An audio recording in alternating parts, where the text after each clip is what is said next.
Huwag po tayong magpabudol. Nabudol na tayo kay Marcos. Nabudol na tayo kay Rizon Tiveros. Nagpa-endorso kay Sara para manalo. Hindi ba dapat mananalo si Riza? Anong ginawa? O, di ba tinarantado si Sara Duterte?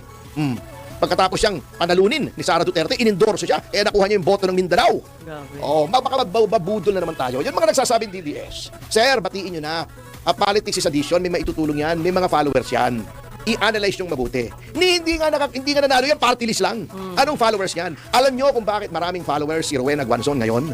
Dahil siya ay sumakay sa bandwagon ni Sara. Ang ibig kong sabihin, yung followers niya ngayon, hindi niya followers yung dati. Followers lang niya yon kasi nag-Sara Duterte siya. May mga naniniwala, huwag po kayong maniwala. Alam nyo, totoo, politics is addition mga kasama. Pero, addition, yan, di ba? Di ba sabi, the more the merrier. Pero, not at the expense of principle. Not at the expense of principle. Kung tayo ay kukunin na lang natin lahat na nagsasabing, oy, ako'y sa'yo, kakampi ako, lilipat na ako sa'yo.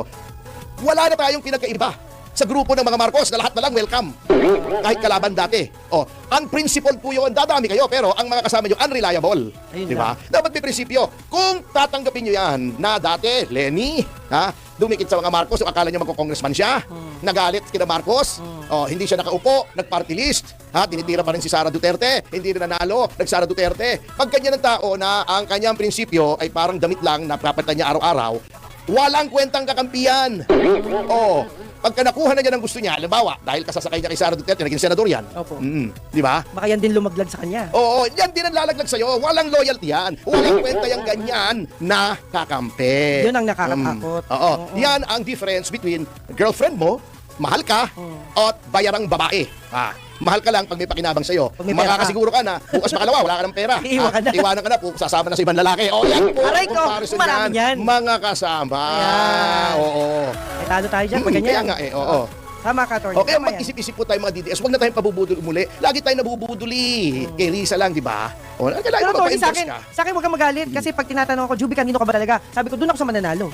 Ay di kahit manalo, ang loyalty ay manalo, matalo, mapahama ka, mabash ka, okay. mawalan ka ng hanap buhay, doon ka. Yun. Ang tawag doon ay loyalty, principle, and consistency. Yun. Hindi pwedeng transactional ang politika. Hindi pwede. Okay. There are some things that cannot be taken back.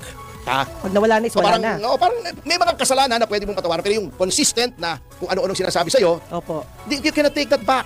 At saka yung demonstrable na unreliability, yung demonstrable ng lack of loyalty, hindi po dapat pagtiwalaan yung mga taong yan. Dapat malaman din nila yan. Di ba sabi ni General Luna doon sa pelikula niya, para kayong mga birhen na naniniwala sa pagmamahal ng isang di ba? Isang di ba? Ganun po yun.